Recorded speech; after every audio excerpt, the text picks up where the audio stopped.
on, we are joined by former two-time 140-pound champion Regis Prograis, who is graciously taking time out of his training to join us today. Regis, any breaking news? Are you getting ready for a fight, perhaps? No, I wish. I'm pretty sure after they see this video, Matchroom will call me with an offer. But no, I don't have nothing. I just like training every day, bro. This is what I do. I feel like this is my job. I treat this like a 9-to-5 job. You know, you can't just take breaks. You got to do it every day. So yeah, that's all I'm doing. Just working. Absolutely. Well, we'll talk about your return in a very quick minute. I'm sure you're probably still hot from the Devin Haney Ryan Garcia fight from over the weekend.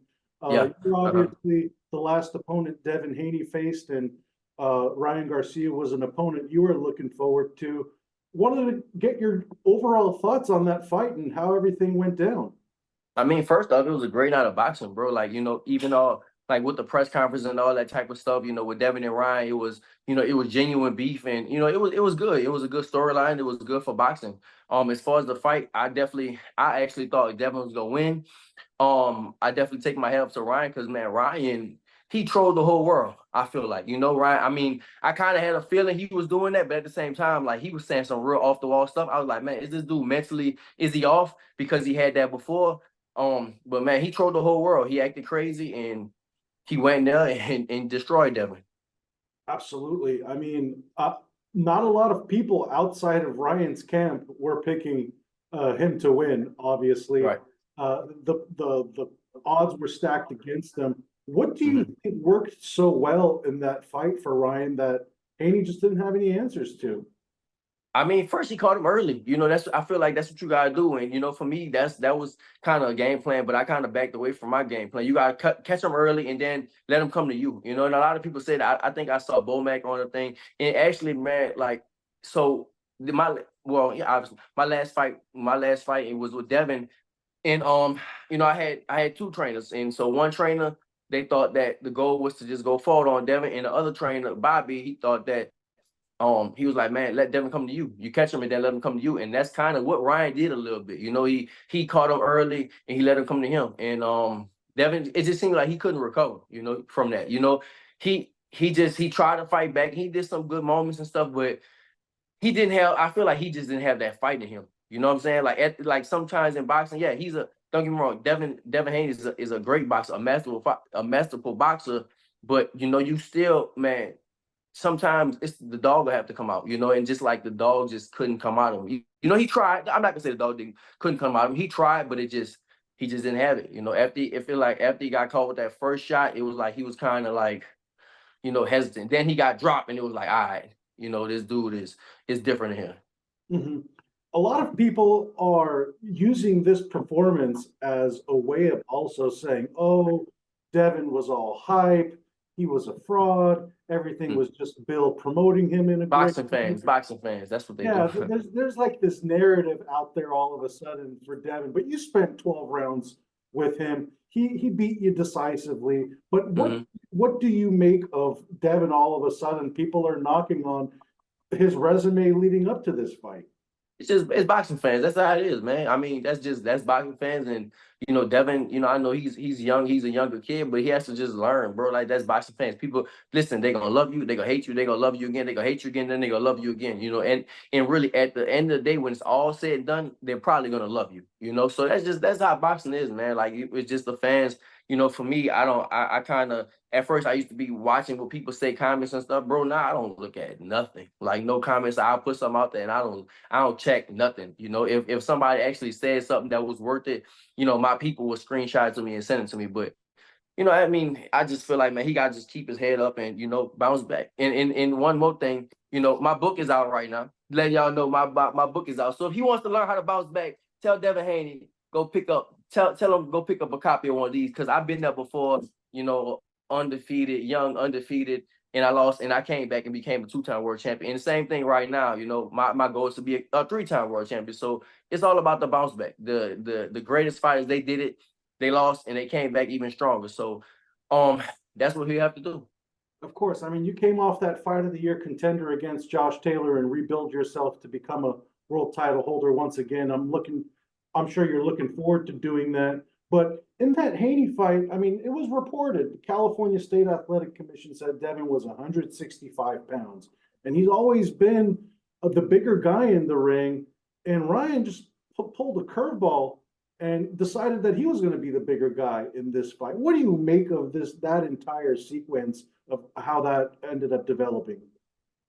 I mean, it's a go around, come around type of thing, bro. Like they did it to me, and it happened to them. That's all. You know, you can't complain about it. If you took the fight. That's why I never really said nothing about it. You know, I saw how big he was, and in the ring, and really, bro, like in the ring, that he looked. I think that my fight night against him, he looked bigger than his fight night against Ryan. He just, for me, that's what I think. Maybe I could be wrong, maybe right. I don't know, but he just looked a little bigger when he fought me than Ryan because to when you fight at 140 pounds and to blow up 25 pounds overnight, every doctor, every medical person, they say you cannot do that naturally. You have to have IVs to do that. In my contract, IVs is illegal. You're not supposed to do IVs. It was illegal. In my contract, you weren't supposed to be that big. He wasn't supposed to be, it was literally illegal, but I let it go. It's like, you know, at the end of the day, I'm not going to cry over spilled milk. I'm a man. It's called accountability, whatever. I'm not going to do it. But now, since it's like he's crying about the weight issue, what you did to me, you know, I didn't say nothing. You know, after it was done, I let it go. You know, if that's the case, don't sign the contract, don't fight. But Ryan gave him an extra 1.5 million, so it's like, all right, it's fine. So you know, that's just, I mean, that's how it is. It's what goes around comes around, and you did to me, and now they do it to you. Did you feel Devin's weight in the fight? Yes, I felt like he was like punching power. He didn't really have punching power. Yeah, he dropped me, but it was like for me, it was like an off balance type of thing because I wasn't hurting nothing like that. But his body was just strong. You could feel his body was bigger. His body was stronger. Mm-hmm. What do you make of Ryan's performance? He surprised us all. He's someone that you've wanted to fight as well too in the future. What do you make of Ryan's performance and what he has coming up in store for himself now? I mean, I would definitely I always open to Ryan Garcia if I definitely want to fight Ryan one day. But I mean, for me, turn this off. But for me, man, he looked I think he looked good. You know, he definitely looked good. But he said he can't make 140, so I don't know if me and him will ever happen. But I don't know if he could go to 147 or not. But yeah, he looked good. He shocked the boxing world. I mean, I'm not gonna say I'm glad he won because I really thought Devin was gonna win. But at the same time, with him winning, it kind of shifted boxing a little bit, you know, and not just in the 140-pound division. It really just shifted boxing. Just like, man, you can do all this stuff and you really go out there and perform that way. You know, he was drinking beer on the scales. Maybe it was beer, maybe it wasn't, but he was dragging drunk high, all that stuff, and just having fun. And he went out there and just destroyed Devin. So that really, I think that really that shifted boxing. Mm-hmm.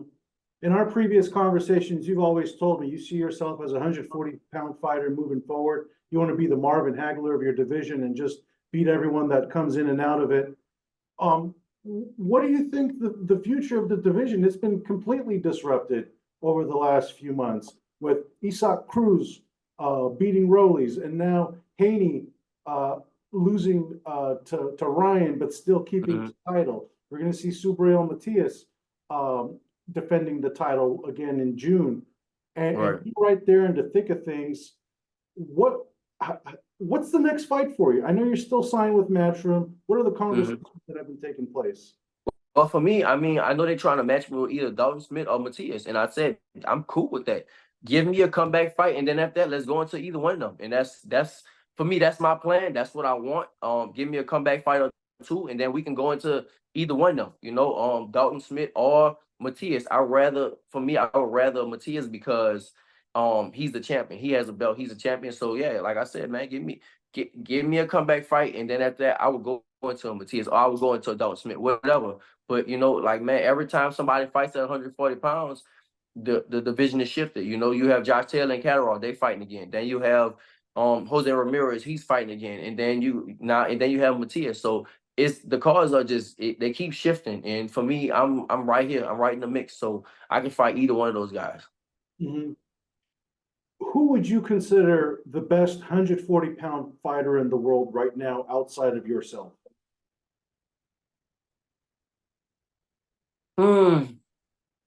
I thought it was Devin. I thought it was Devin, but that definitely disrupted a lot of stuff. It's between either Teo and maybe you can put Matias in there. You know, you just, but Jose Romero is still in there too. Josh Taylor's still in there too. You know, so man, honestly, bro, I don't know. It all depends. It all depends by fight because you know some fighters they look good and then they look bad and then they look bad and they look good. So you really just don't know, bro. Like boxing is crazy. The boxing game is just it's insane that it just everything shifts this fast. Mhm. Isak Cruz is in the mix as well too. It was his first 140-pound fight, beats Rolly Mhm. for the title.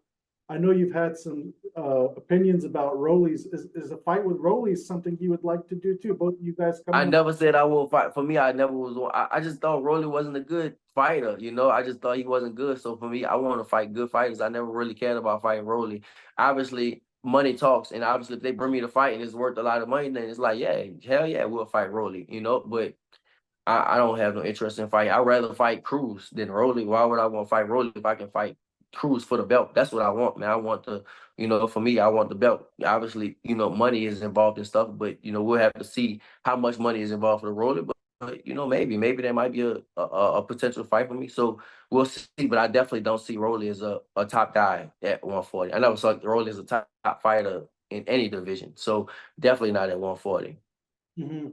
What do you make of Isak Cruz? He obviously has a very unique fighting style, small in stature, amazing fan base and following, it looks like. But Mm-hmm. you didn't mention him as one of the top names in the 140-pound division. Do you? No, I think he's still 35. I mean, listen, he beat Rolly. You know, I never thought Rolly was good. I never really thought Rolly was good. He beat Rolly. You know, he got a belt now. But if it wasn't for a belt, then it was just two guys fighting. Then I don't think people would even care about it. But I don't think I can't see Isaac Cruz as being one of the best fighters. I mean, he's a good fighter, and I will put him back at 135, one of the top at 135. But at 140, I think it's different. You have too many. For me, man, you have too many good guys. Yeah, he beat Rolly. He was supposed to be Rolly, but you have too many good guys to put Isaac Cruz in top 5, maybe even top 10. I can't see it. Mhm. I mean, we see someone like Teofimo Lopez. He's fighting Steve Claggett, which is a step down in competition from everyone he's faced. Mhm. I mean, what's stopping a fight between you and Teofimo happening? It's like, if not now, when? You know? Right. I don't know, man. Boxing, I mean, you know, like me, man. Boxing's crazy. You just sometimes you don't get the fight you want. That's just how it is, you know. I mean, shit, I would definitely love to fight Tio. Listen, I told people, I told my people, I told Metro, listen, give me a comeback fight and then put me in for the belt or whatever, or a big fight, you know. Like I said Dalton Smith because you know he has a I know he's coming up and stuff like he stops the paid in 5 rounds, so you know he has a good little buzz around. So I said him, but for me, man, I want the belt, Matias. You know, and me and Matias been going back and forth for a while, so it's like I would want to go for Matias, but if I can get Pitbull Cruz or if I can get Teofimo, shit, that's cool too. But whoever has the belt, that's for me, that's who I will go for. There's a lot of mystique and aura around Matias. I mean, your nickname's Mhm. Rudy Roo. Do you Right. see do you see someone like Matias as a boogeyman of the division, as someone who is the legitimate threat but hasn't had the chance to prove it? I think so. I think he has the same thing that I had coming up. They called me, I was the boogeyman at one point in time. The boogeyman is like the people he looks the part and he seems like he can fight really good, but he hasn't stepped up and fought that competition yet. And I think, yeah, listen, eye test wise, yeah, he's destroying everybody he's put in front of him. Even he avenged his only loss. But he hasn't fought those top guys yet. Now, if he fights some top guys and he does good or he beats those guys, then I'll be like, all right, he's the real deal. But I can't call him the boogeyman yet because I had that nickname at one point in time too. That's when you fight me all, you fight all these, contenders and stuff. He never fought like a person that's been a world champion before. So, but listen, I like it that they call him the boogeyman because that's gonna make me and his fight even bigger, even bigger. Mhm. The conversations you've had with Matchroom, it seems as if they're getting a lot of the top talent on their roster, the fights they want with the influx of resources from Mhm. Saudi Arabia. Have any conversations taken place as to what your next 2, 3 fight plan is? I know you mentioned the likes of a Dalton Smith and some others, but do you already have those names circled on paper as far as who you're thinking? No, We don't have nothing. I mean, for me, I have my plan. I have my plan of what I want to do, and hopefully they can align. I think they want to align the same plans together. I saw something online that maybe Eddie or somebody said that me and Dalton Smith will be a good fight. So that's in my plans, and then me and Matias will be a good fight. That's in my plans also. So I think that we kind of on the same page. So like I said, I told them, listen. Well, I told my people, like, listen, come back fight in Houston or something like that, in or Texas somewhere. Then after that, listen, we going for Dalton Smith, or we going for Matias, or we going for a T, or we going for Isaac Cruz, somebody like that. Like that's what I want. That's my plans. Absolutely. I mean, that fight with Matias is right there in front of you. You're both signed with Matchroom right now. Hmm. Obviously, Catterall has links as well too. With let's see what happens with that Taylor fight. Do you think Hmm. Taylor wins more decisively this time around? I don't know, man. The last fight, I thought he lost. I thought he lost to Catterall the last fight. I don't know, man. It's looking more and more like Taylor might be declining. That's kind of what it looked like. He didn't look like the former undisputed champion. Like he looked like he's just, it's like it kind of looked like he's declining. And then he gets hurt a lot too. So I don't know. We'll see. We'll kind of see what happens. We'll see what happens in this fight. But I don't think that even I feel like, man, even if Taylor wins this fight, he's and Catterall beats him up and hits him with a lot of shots. I don't think that he has that much longer left to go. That's what it seemed like to me. Now I could definitely be wrong, but it just seemed like he's just not the same fighter. That's all. Right. Like we mentioned off the top, you're taking a break from training. What are you working on moving forward after the Haney loss? You've had that self-reflection. I'm sure you've watched the fight, thinking about all the wrongs and rights you went through. What are you Mhm. working on moving forward, and what can we expect from a newly revived Regis Prograis moving forward? Well, I mean, the first thing. Well, let me put this book out here again. Let me put this book. I've been working on it. My book is out right now, so I definitely tell people go grab the book. That's out. But as far as on the boxing side, now I've been just working with like different trainers. I went and trained in Vegas for a little while. I like it. Most likely, I'll probably do my next camp out there in Vegas. And just kind of self-reflecting to get better. I always want to. For me, I always want to get better. There's no sense in doing this and risking your life if you're not wanting to get better. So for me, I'm about investing in myself, and that's why I went to Vegas. I trained. I like it out there, and just for me, just getting better. And I have no doubt in my mind that I'll be a champion again, and it's probably gonna be sooner than I would expect it. I don't think it's gonna be another 3 years before I'll be a champion again, like I was the second time. So, yeah, just working and just getting better. And I was out there, like I said, I was out in Vegas last week and working, and I can see improvements on myself already. So, I can't wait to just go in the ring and show people what I've been kind of working on. Mhm. Have you made a decision on perhaps changing trainers, or just training the location of where you want to train? Well, I mean, it's like everything, changing maybe, and I'm not gonna say changing trains like that because I still mess with Bobby, I still mess with Julian. I'm still gonna be going to LA and train with Julian. I'm still, be going to downtown Houston and train with Bobby and stuff like that. But just moving around. I want, like, for me, what I want to do is I want to just move around and go to just different people and just train with a bunch of different people. One thing I want to do, I want to go out there and train with Crawford. I want to go spar with him. I'm in Houston, so have Ronnie Shields over here. And also in Texas is Derrick James. So I just move around and just go learn from just a bunch of different people. One thing I always say, man, I say if I hit the lottery right now and I won, say, $2 billion, what I still love boxing so much, so I won't quit boxing. But what I would do is I would literally move all around and just learn all these different techniques from all these different trainers because it's I think that's the best way to learn. Just keep learning from so many people and I'll spar with all the best fighters all over the world. So and that's kind of and I'm not, and for me, yeah, I don't have $1 billion, but I have the means. I can do that. So that's what I'm working on right now. I just want to move around and just fight different styles and just get better. And like I said, last week I was in Vegas and I was training with some real good guys and stuff out there, and I can see the difference already. And I was out there a short period of time, so I can't wait to go out there for a whole training camp and just I feel like I'm gonna have a big difference. Mhm.